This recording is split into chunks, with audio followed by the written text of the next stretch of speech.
how to protect yourself from negativity and from, the negative people maybe that are around you, or not just people, but like the thoughts or Exactly. what's going on in the world that may affect you. We wrote All of the vibrations around you as well. we wrote a story called Under the Umbrella in our book Stress Free with 3 Minutes. And it's a metaphor, really, isn't it, for this? Well, it's actually a helpful tool, we a believe. helpful If you tool. manage to put it into practice, I think it really will help. It's helped me, and it's helped you, and it's helped lots of other people. And it helps with anxiety, stress, Yeah. and just general worry, I think. Yes. Yes. So join us in this week's episode of Get Real with the English Sisters, Mind, Health and Anxiety. And as always, we welcome you to the podcast. We are growing thanks to all of you who listen and tune in every week, or come and see us on YouTube as well, where we have the video version too. So we'll go straight into it. Under the umbrella. Yes. Walking in the rain under an umbrella, listening to the rain as it falls from the sky. Allow your mind to wander as you enjoy the view. Raindrops slip off your umbrella and you stay dry deep down inside. And as you watch them slide, you feel safe and protected. Because you know how easy it is to let go. Let all criticisms and doubts fall right off the top of your umbrella and all the way down. Watch them as they hit the ground and simply disappear. Then, even on a sunny day or whenever you feel the need, you can, if you like, close your eyes and open your umbrella. And remember how easy it is to allow all unhelpful thoughts to fall right onto the ground. You need a deep breath after that one. Definitely. Definitely do need a deep breath. And I think generally throughout the day, if you stop for a moment and take a deep breath, it will help you just reset, doesn't it? It does, resets yeah. everything. And I do believe, when I imagine the story of this umbrella, I imagine those transparent umbrellas that once I think we used to have when we were children, the little ones that were like, would envelop you. Yeah, they were all like made of clear plastic. They still exist, you know. They still exist now. The people still make them. Yeah, they're cute. And I imagine them, I don't know why, perhaps. I don't know what you imagined. I always imagine just a black umbrella. A black one, okay. Because I think the black one, for me, it's like more protective. It goes over the top, yes, and it like protects you underneath. It's not see-through. Yeah, like a shield. Like a shield, and then the raindrops just fall off that on either side. Lovely. No, I sort of see the raindrops dropping off the Yes, the invisible. It's curious to see how we all have different imaginations, don't we? Absolutely. That's depending on, if you're like, I think it's called avisual or hypervisual. It's like if, there are different types of things that you see in your mind depending on how you imagine them. Some people don't actually, if they're avisual, they don't actually imagine things. Well, I think, but we're both hypervisual, so we can really see things very well. I was listening to a podcast about that. That's why I might even be getting the words wrong. So what do they do then? Well, like, for example, if you said, imagine an open umbrella, not imagine, you just say, okay, so there's a scene where there's somebody walking in the rain with an umbrella, and what can you see? I see a person walking in the rain with an umbrella, a man with a black umbrella. Well, that's quite detailed, you see. And do you see it like a movie? Like, is there movement in what you see, or is it movement? Yeah, same as with me. But if you ask an avisual person what they see, they don't actually see anything. They rely more on. I mean, for me, it's extremely difficult to imagine what they. When I was listening to this podcast and he was asking the other guests, what do you see? He said nothing really, but you'd be surprised to find that most of the people that design and draw cartoons, and they work for like Disney, all these people, they're avisual. They don't actually they don't actually imagine it the way we do. Like I too, when if somebody said, imagine a scene, this was actually in the podcast, of a tablecloth with red checks on it and an ant, and there's a jar in the middle, of a red jar with some kind of red liquid in it. I would imagine the ant going towards a red. Yeah, me too. Yeah, I mean, I don't know you people out there listening, what you would see or what you imagine.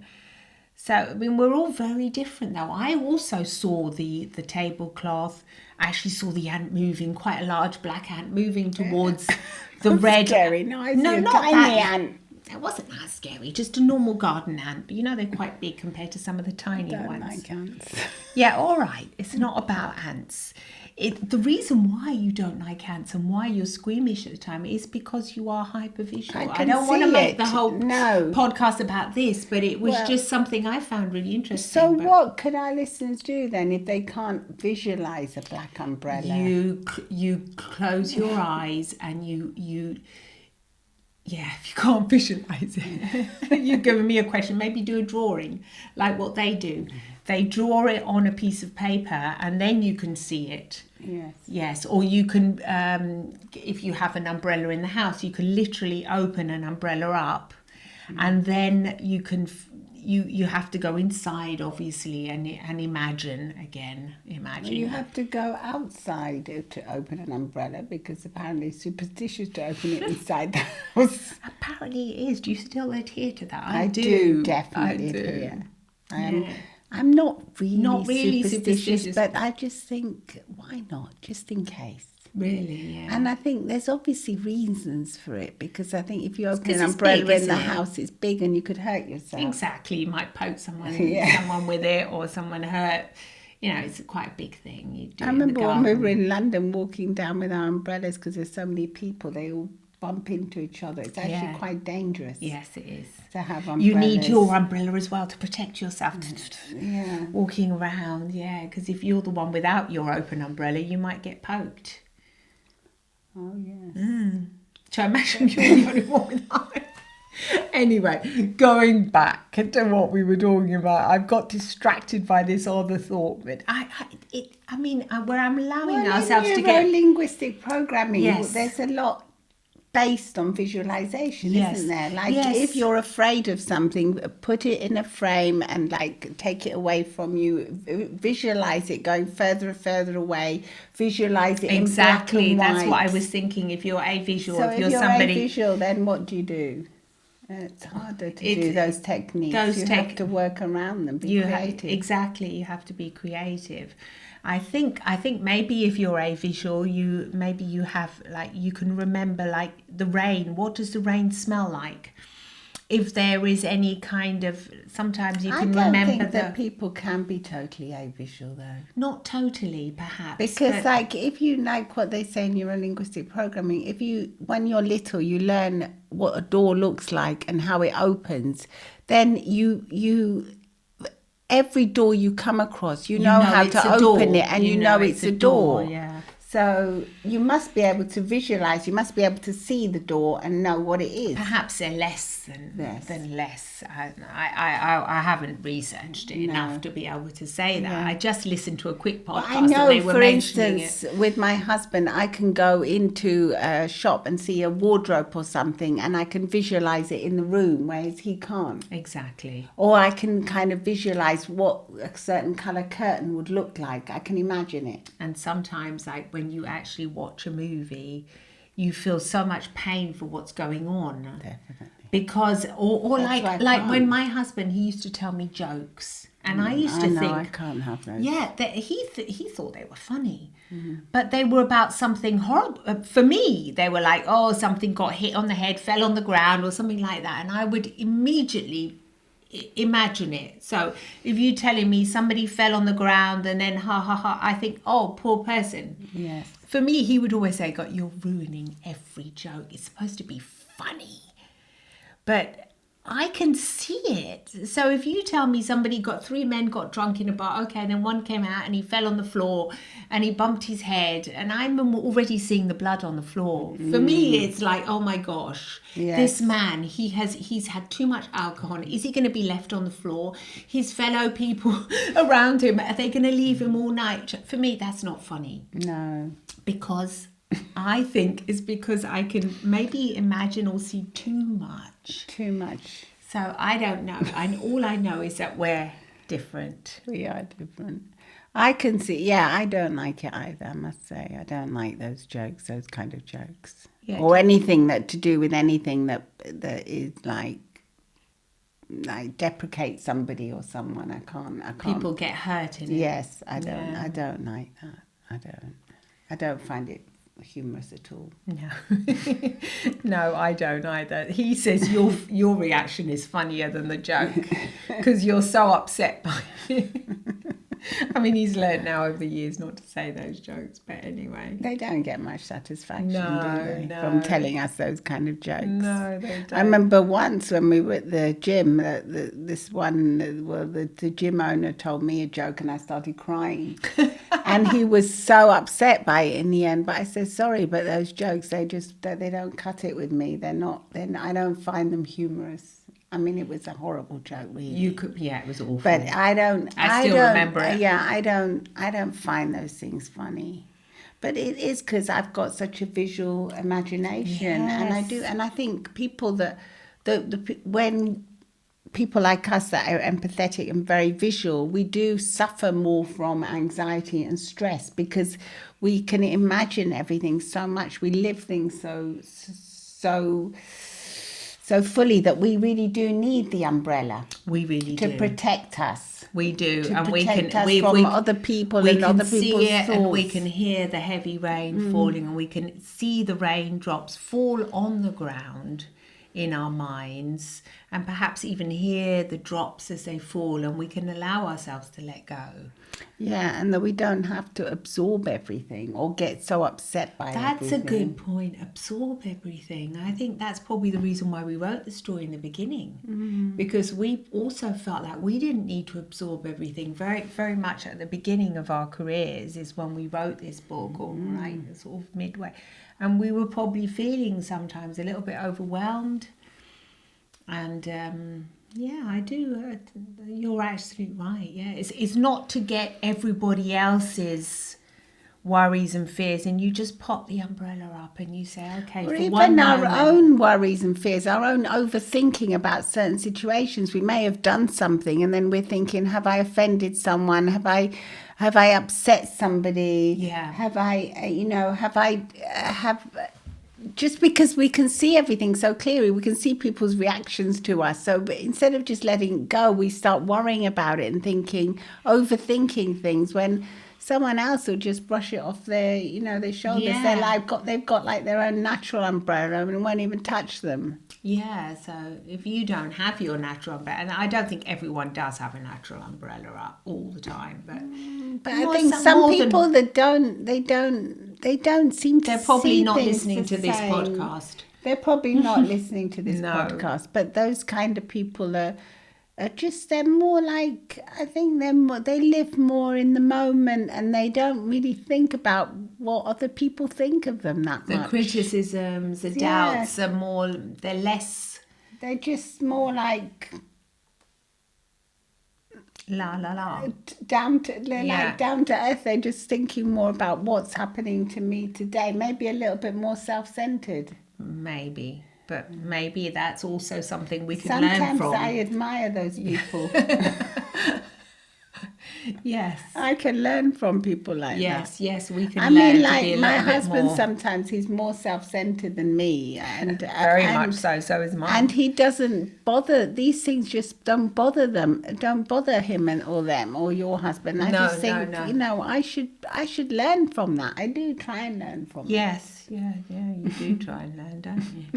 We do learn. Sometimes I model it. We do learn. I model that kind of behaviour and saying, okay, just Just kind of let go, it's not I not have a problem. actually used the umbrella though many times on I've my own. used it lots of times as well as a useful tool. Yeah, an because imaginary tool just it's to put it just- up, it's and you just think, no, this the umbrella's going up now. the umbrella's going up, so you might be in a meeting and you might be getting what people call helpful criticism, helpful feedback, but You may feel like crying. if you're vulnerable, yes, you might think, yes, I know this is helpful, but you're getting a lot of stuff said to you that you may feel is not quite right or slightly unfair because you did try your best and you did. So that's a moment to just pop up this umbrella. Nobody knows what's going on in your head.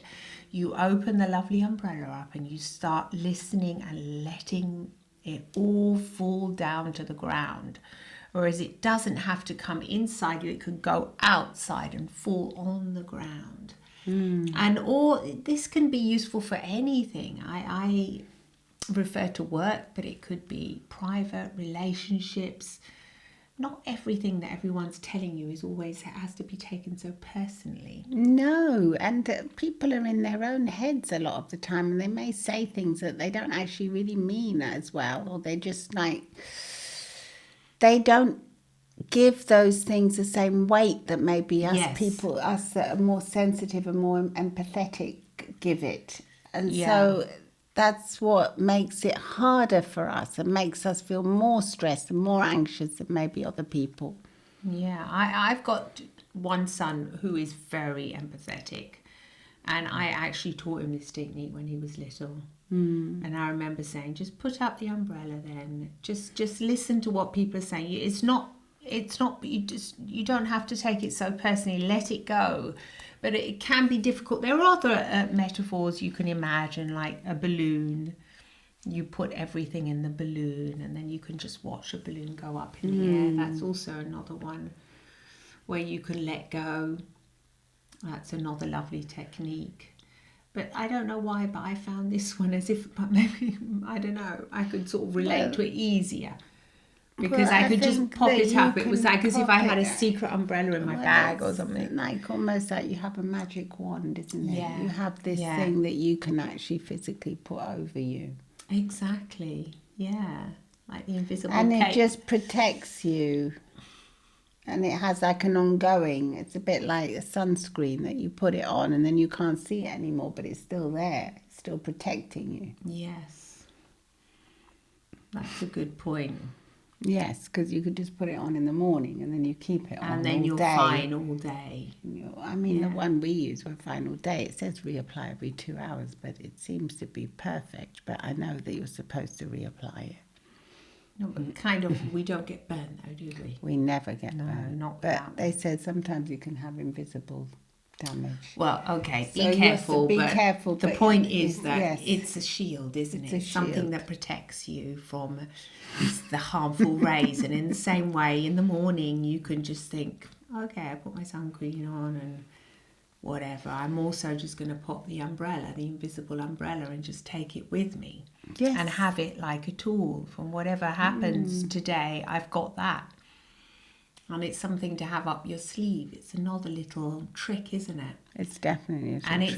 And it's a trick that actually works because you can absolutely really works. hear the criticism fall down. You can hear there's lots of things that people say that they might not mean. And it can also help, Or like you with yourself. overbearing thoughts or overthinking certain situations. If you find that you have like an earworm and you can't get rid of it and you keep thinking about it, and you can just say, okay, this keeps coming back again, so let me just put the umbrella up now and imagine it falling on the umbrella, and then it just goes into the ground and it's finished with. Yeah, like a raindrop, Yes. it will be absorbed. It will, but not by us. No, exactly. By the ground, which actually needs it to flourish. Yeah.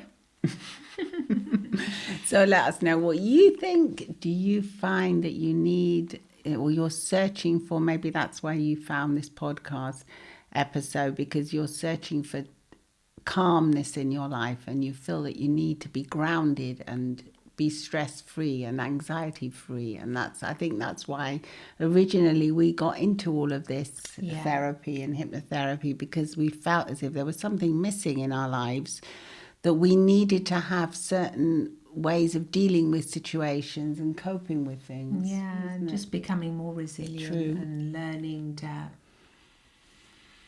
learning how to let those unhelpful thoughts, or even just to learn how to say that some thoughts are unhelpful, to become aware of the fact that we have helpful and we have unhelpful thoughts in our lives all the awareness time. is what we always say is key. Awareness because once is key. you're aware, you know. You know, exactly.